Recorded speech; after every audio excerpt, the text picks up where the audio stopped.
బంగారం ధరలు పెరుగుతూ తగ్గుతూ ఉంటాయి. ఈరోజు ధరలు ఎలా ఉన్నాయో తెలుసుకుందాం. పండుగలు, పెళ్లిళ్ళు అంటూ అనేక సందర్భాల్లో బంగారం, వెండిని జనం కొనుగోలు చేస్తూనే ఉంటారు. ధర ఎంత ఉన్నా సందర్భాన్ని బట్టి కొనుగోలు చేస్తారు. అయితే బంగారం ధరలు స్థిరంగా అస్సలు ఉండవు. ధరలు రోజు రోజుకి పెరుగుతూనే ఉంటాయి. ఒకసారి ధరలు పెరిగితే మరోసారి తగ్గుతూ ఉంటాయి. ఈ క్రమంలో బంగారం కొనడానికి ప్రజలు వెనుకాడుతూ ఉంటారు. బంగారం ధరల్లో ప్రతిరోజు హెచ్చుతగ్గులు అనేవి సాధారణంగా మారాయి.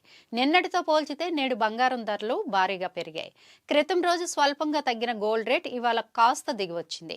ఇదిలా ఉండగా బంగారం ధరలు కొంచెం తగ్గుతూ వస్తున్నాయి. గత కొన్ని రోజులుగా పరుగులు పెడుతున్న పసిడి ధరలకు గత 5-6 రోజుల నుంచి క్రమంగా దిగివస్తోంది.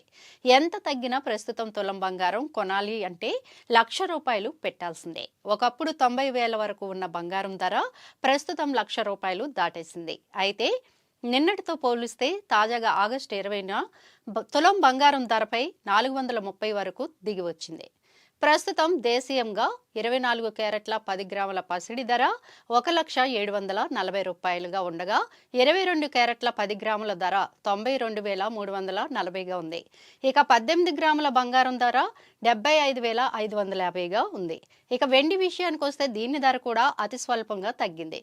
ప్రస్తుతం కిలో సిల్వర్ ధర ₹1,15,900 వద్ద కొనసాగుతోంది.